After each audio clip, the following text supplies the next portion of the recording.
John M. Chu explains why Wicked does not include Part 1 in its title.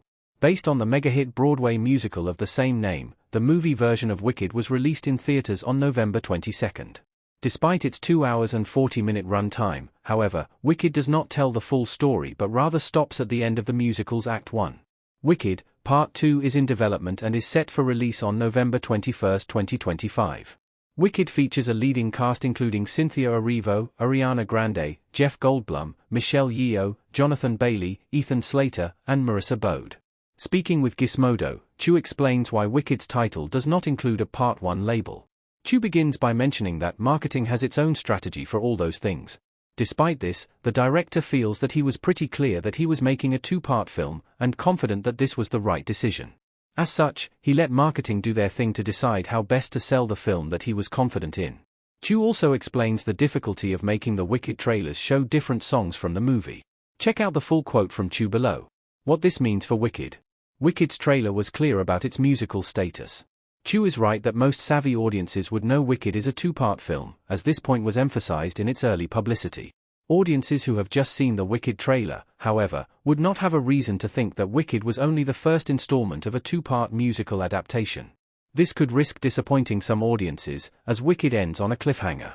Luckily for the film, this cliffhanger is the rousing defying gravity, but it is unresolved nonetheless. Chu does point out, however, that the Wicked trailers ensured that everybody knew it was a musical.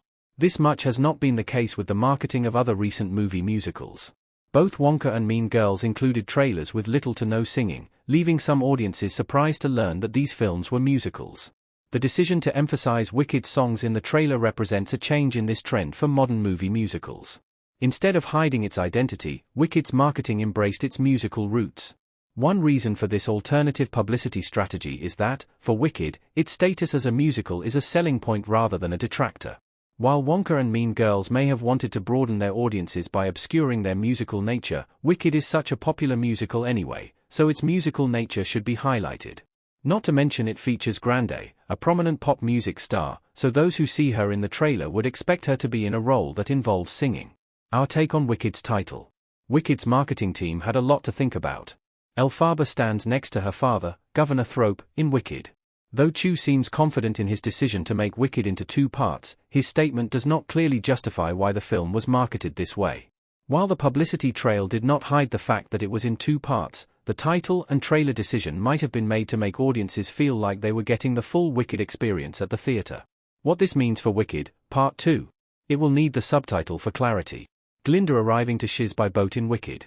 While this marketing may have made sense for the first installment of Wicked, this puts the franchise in an interesting position for Wicked, Part 2. They cannot market the second act adaptation as just Wicked without creating confusion or looking like an instant reboot. There is a recent precedent for planned Part 1s not using the subtitle distinction that was then employed by their latter halves. Denis Villeneuve's 2021 adaptation of Dune did this, as it is only referred to as Dune, Part 1 retroactively after the release of this year's Dune, Part 2. Because of Dune's model, it would not be that unusual for Wicked to also reserve the subtitle for Wicked, Part 2. Whereas a Part 1 add-on may have minimized the audience slightly, the hope would be that this year's Wicked will be successful enough to give Wicked, Part 2 the viewership momentum it needs. The early audience reactions to Wicked have been overwhelmingly positive, which means that box office success is likely to follow suit for the musical adaptation. The more successful this installment is, the better chances Wicked, Part 2 has at the box office.